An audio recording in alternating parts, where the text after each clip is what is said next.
ఈ choreographer Johnny master episode ఉంది కదండి. ఇది 2 రోజుల నుంచి సోషల్ మీడియాలో పెద్దగా హల్చల్ చేస్తూ ఉంది. ఆ జానీ మాస్టర్ మీద మనం కూడా వీడియో చేసాం.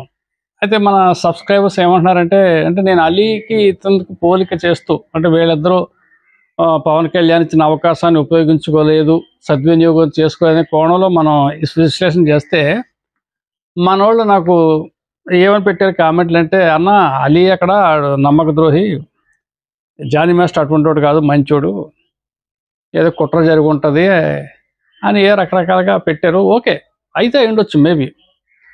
జానీ మాస్టర్ కూడా బయటకు వచ్చాడు, నేను చేసిన తప్పు అయితే నేను ఏ శిక్ష విధించినా నేను ఆ శిక్షకి బాధ్యత వహిస్తాను, అనుభవిస్తానని చెప్పేసి కూడా అన్నాడు.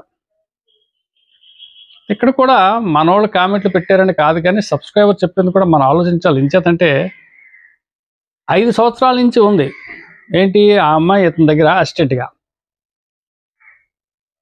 5 years నుంచి కూడా నాపై లైంగిక దాడి చేస్తున్నాడు జానీ మాస్టర్. ఎక్కడెక్కడో బొంబాయి అని, ఢిల్లీ అని అవుట్డోర్ షూటింగ్లో కూడా, క్యారవాన్లో కూడా రకరకాల వికృతి చేసాడని ఈ పిల్ల అంటుంది కదా. అప్పుడు ఎందుకు చెప్పలేదు? ఇది పాయింటే. 5 years నుంచి భరిస్తూ వచ్చిందా, లేదా ఇష్టపడుతూ వెళ్ళిందా, అసలు ఏం జరిగింది అంటే దీని మీద ఒక దర్యాప్తు అయితే కానీ మనం ఎవరిని దోషులుగా మనం అనుకోనట్లేదు.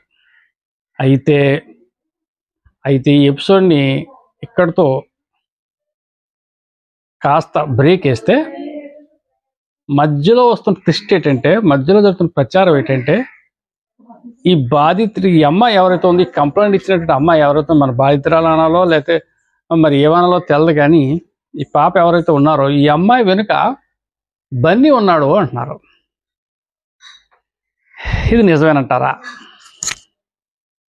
ఈ ప్రచారం వాస్తవం అంటారా? నిజంగా బన్నీకి అంత అవసరమా? అందరికీ కొరియోగ్రాఫ్ చేసినట్టే బన్నీకి కూడా చేశాడు కదా జానీ మాస్టర్. జూనియర్ ఎన్టీఆర్కి చేశాడు, అల్లు అర్జున్ ఎలియాస్ బన్నీకి చేశాడు, రామ్ చరణ్ చేశాడు, మెగాస్టార్ చిరంజీవి గారు చేశాడు, బాలకృష్ణ గారికి, పెద్ద పెద్ద వాళ్ళకి అందరికీ, యువ హీరోలకి పెద్ద హీరోలకి అందరికీ చేశాడు కదా. అందులో బన్నీ ఒకడు. ఎందుకు ఆ పిల్లని అడ్డెట్టుకుని ఇతను రాజకీయం చేస్తాడు? ఎందుకు జానీ మాస్టర్ని టార్గెట్ చేస్తాడంటారు? అసలు ఈ సోషల్ మీడియా పోస్టింగ్లో వాస్తవం ఎంతవరకు ఉంది? అంటే ఇతను జనసేనతో బాగా టైఅప్ అయిపోయాడు, బాగా జనసేన కష్టపడి పనిచేస్తున్నాడు, పవన్ కళ్యాణ్ ఇతను బాగా మెచ్చుకుంటున్నాడు, కాబట్టి ఇతను ఎక్కడో చోట బ్రేక్ ఇవ్వాలి అని ఆ పవన్ కళ్యాణ్ ఇతనికి ఉన్న క్లాషెస్ యొక్క ప్రభావం జానీ మాస్టర్ మీద చూపెట్టాడా? సో ఇతని రోల్ ఉందా లేదా, ఒట్టు పుకార్లా, అది ఏంటి అన్నది క్లారిటీ లేదు. నాకైతే నా పర్సనల్ ఒపీనియన్, బన్నీ అలా చేసి ఉంటాడు. అన్నికి అంత అవసరం ఏముంది?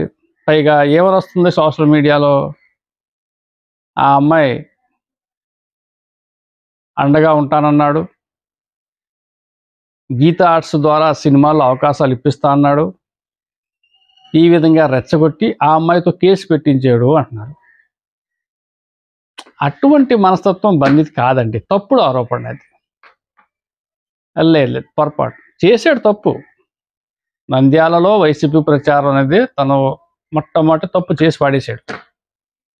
ఇంకా ఆ తప్పు చేసిన కాడి నుంచి అతనికి శిక్ష అనుభవిస్తూనే ఉన్నాడు. జన సైనికుల ద్వారానైతేనే, మెగా అభిమానుల ద్వారా అయితే రకరకాలు అనుభవిస్తూనే ఉన్నాడు. కొత్తగా ఈ కుయ్యెత్తులు అతను చేసిన అవసరం అయితే లేదు.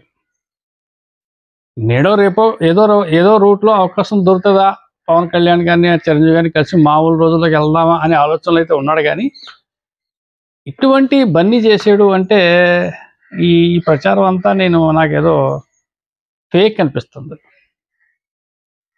చూద్దాం,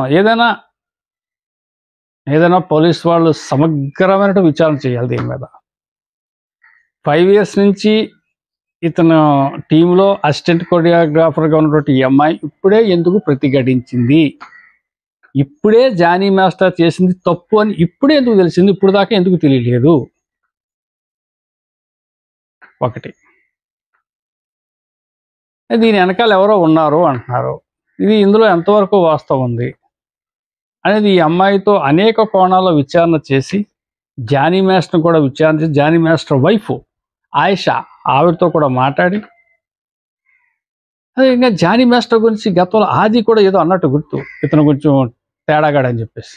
మేబీ ఇవన్నీ అన్ని కోణాల్లో విచారణ చేస్తే కానీ జానీ మాస్టర్ తప్ప రైటా, లేకపోతే వెనకాల బండి ఉన్నాడా లేదా, అది ఈ అమ్మాయి 5 ఏళ్ళ నుంచి చేసి ఇప్పుడే ఎందుకు ఇలా చేసింది, ప్రతిఘటించింది అనే విషయాల్లో ఒక క్లారిటీ అనేది మనకు రాదు. కన్ఫ్యూజ్గా ఉంది ఇది, అంతే కదండి. చూద్దాం.